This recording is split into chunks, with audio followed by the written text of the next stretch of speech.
Un cordial saludo a los que están viendo este video. En este video voy a explicar el tema del diodo Shockley.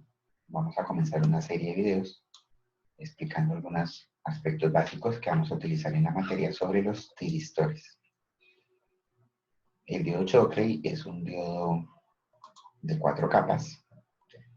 Aquí, por ejemplo, está puesta la capa P, N, P y N.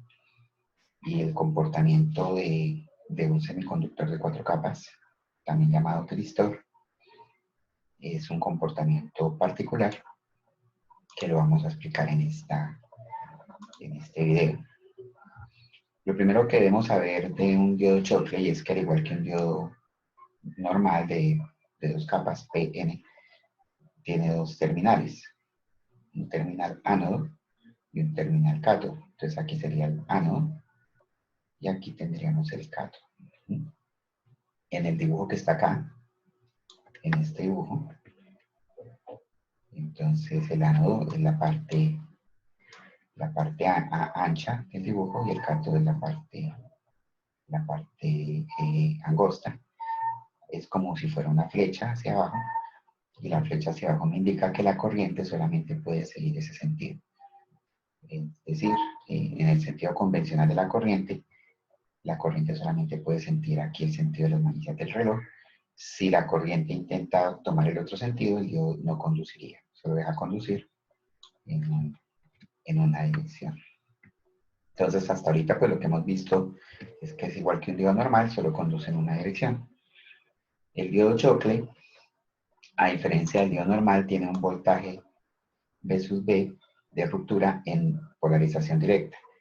¿Qué es polarización directa? Que yo tenga conectado el ánodo más positivo que el cátodo. Si el ánodo es más positivo que el cátodo, entonces el diodo conduce corriente. Pero, a diferencia de un diodo de silicio, un diodo solamente PN, el diodo Shockley no comienza a conducir en 0,7. El diodo Shockley comienza a conducir en su voltaje de ruptura directo. El voltaje de ruptura es un concepto que en un diodo de silicio, en un diodo PN, es un concepto que solamente aplica en inversa, pero en este caso, en el diodo Shockley es un concepto que también aplica en directa. Es decir, este diodo solamente va a comenzar a conducir corriente cuando el voltaje entre ánodo y cátodo sobrepase el voltaje de ruptura. En este caso, aquí tenemos un circuito con una fuente de voltaje, una resistencia de 100 ohmios y un diodo. ¿Cuándo va a pasar corriente? Solamente cuando esta fuente de voltaje B sobrepase los 10 voltios. Mientras esta fuente no sobrepase los 10 voltios, él no conduce.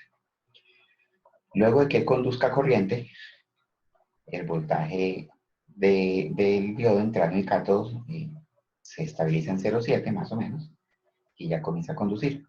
Para que deje de conducir, la corriente que pase a través del diodo tiene que estar por debajo de esta ISOH, que se llama corriente de mantenimiento. Entonces, si la corriente de mantenimiento, el H es de hold, el B aquí de ruptura es de break, y aquí H hold, entonces nos indica que para que conduzca debe sobrepasar un voltaje de ruptura, y para que deje de conducir debe bajar la corriente de mantenimiento.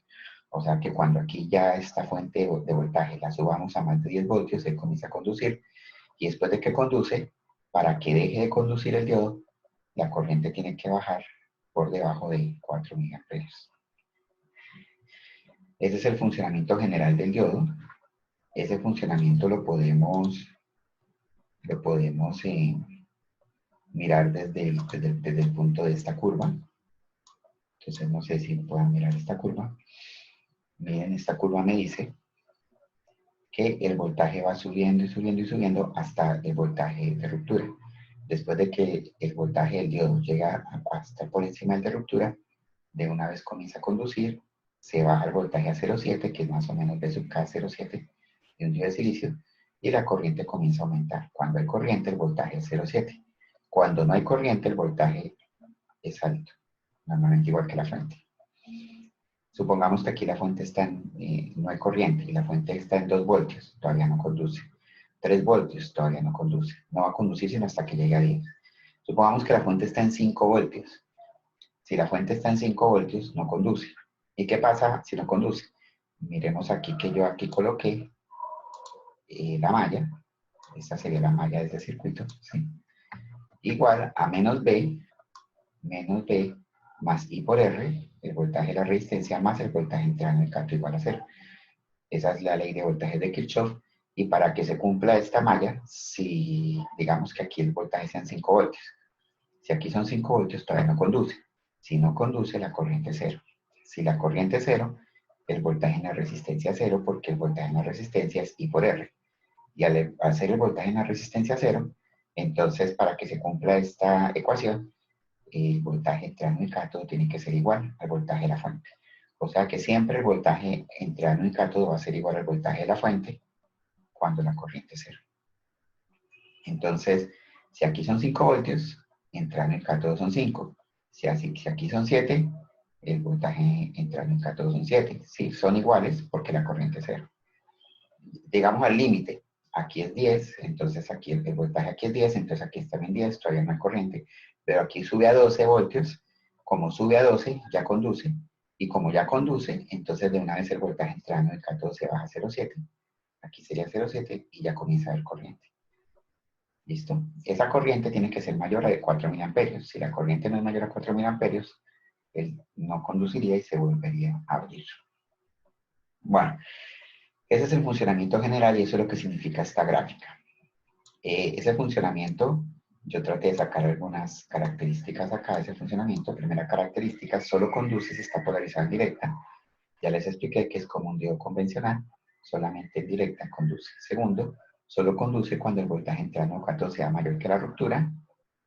Lo acabé de explicar. En el ejemplo solo va a conducir cuando V sea mayor a 10 voltios. Solamente cuando este voltaje sobrepase los 10 voltios, él comienza a conducir. Y para que deje de conducir, la corriente debe ser menor a la corriente de mantenimiento. Una vez conduzca, la corriente tiene que ser menor a 4 miliamperios para que deje de conducir. Y en este caso, pues son 4 miliamperios. De ese funcionamiento, yo saqué esta tabla. Imaginémonos que comenzamos con el circuito en 0 voltios, la corriente es igual a 0, ¿sí? Entonces, borremos esta flecha ahí que no está haciendo nada. Listo, entonces, supongamos que el voltaje es 0 voltios, entonces el voltaje en la fuente es 0, el voltaje en el diodo es 0 y la corriente es 0. Digamos que subimos a 3, dijimos que hasta que no llegue a 10 no conduce, entonces el voltaje en el diodo es 3, la corriente es 0. Subimos a 8 la fuente, entonces el voltaje del diodo es 8 y la corriente es 0. Pero supongamos que subimos a 12, entonces a 12 ya hay corriente. Como ya hay corriente, porque ya se sobrepasó 10, entonces el voltaje del diodo se baja a 0,7. Y la corriente son 113 miliamperios. ¿Cómo hacemos para hallar esa corriente? Pues despejamos, para hallar esa corriente, despejamos de la malla y al despejar aquí y, entonces nos da que I es igual a voltaje menos voltaje del diodo, o sea, la fuente menos voltaje del diodo sobre resistencia. Y ese es el cálculo que estoy haciendo acá. La corriente es igual a la fuente, que es 12, menos 0,7 del diodo, dividido en 100, igual a 113 miliamperios. Entonces ya la corriente es 113. Sabemos que sí conduce porque para que deje de conducir, la corriente debe bajar de 4 miliamperios. O sea que con 113 miliamperios conduce perfectamente. Y si le subo la fuente a 14, entonces ahora sería 14 menos 0,7 sobre 100. Y eso me daría, 14 menos 0,7 sobre 100 me daría 133 miliamperios. ¿Listo? Aquí no coloqué 0,7 sino 0,71 porque en realidad el diodo no se va a quedar estabilizado en 0,7 sino va a tener un incremento leve con la corriente. O sea, a mayor corriente, mayor incremento. Ese incremento leve con la corriente se ve en esta gráfica. En esta gráfica se ve con esta pendiente. Miren, esta pendiente me está diciendo que cuando aumenta la corriente, acuérdense que este es el eje de la corriente, ¿sí? Cuando aumenta la corriente, el voltaje no se queda en 0,7, sino que se incrementa un poquito. ¿Sí? Digamos que la corriente aquí sea muy alta, ¿sí? Digamos la corriente ya son, no sé, 1 amperio. Entonces, digamos que por aquí la corriente sea 1 amperio. ¿Sí? Entonces ahí el voltaje sería no sería 0,7. Entonces, si miramos aquí el voltaje ya no es B sub K, que es 0,7, sino un poco encima de B sub K. Póngale 0,8, 0,9. ¿Listo? Entonces, lo que quería explicar ahí era que esa pendiente, lo que me está diciendo es que el voltaje no se queda en 0,7, que lo coloqué aquí como 0,71, como para dar un ejemplo. Bueno, entonces eso pasaría con el diodo si el voltaje incrementa. Miren que comenzamos en 0 y hasta que no pasó de 10 no hubo corriente. Pero supongamos que ya está conduciendo. Aquí estaba subiendo el voltaje. Ahora comencemos a bajar el voltaje suponiendo que ya conduce. Entonces el voltaje 14 voltios, entonces 133 miliamperios, 12 voltios, 113 miliamperios, igual que acá. Ahora lo bajamos a 8. Si lo bajamos a 8 y hacemos esta fórmula, nos da 8 menos 0,7 sobre 100, eso me daría 73 miliamperios. Entonces, fíjense que como hay más de 4 miliamperios, porque la corriente de sostenimiento son 4, entonces él sigue conduciendo. Inclusive, si lo bajamos a 3, él tendría 23 miliamperios y sigue conduciendo. Entonces, lo que yo quiero que miren es la diferencia de cuando estaba subiendo y cuando estaba bajando.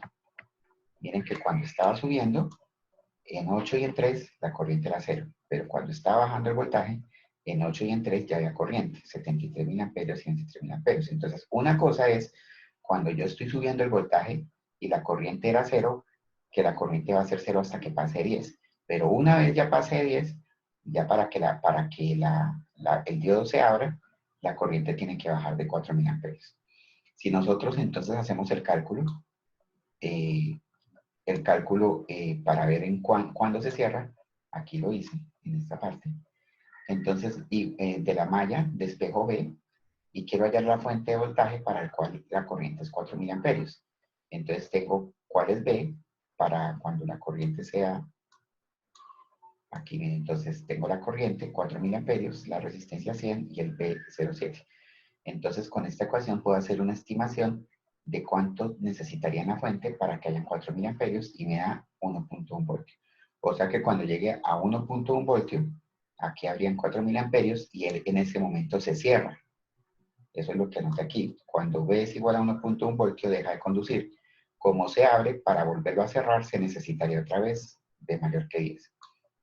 ¿Sí? O sea, que aquí ya se cerró el diodo, ya se abrió el diodo, y si yo lo quiero volver a cerrar, me toca volver arriba, o sea, otra vez acá, ¿sí? Y otra vez comenzarlo a subir hasta que sobrepase 10. Entonces, ese es el funcionamiento de un tiristor. En este caso es un diodo Shockley, y el diodo Shockley es un elemento que es un diodo que solamente deja conducir en una sola dirección, ¿sí? Como les he explicado, en solo una dirección. Aquí busque la corriente en el sentido que conduce.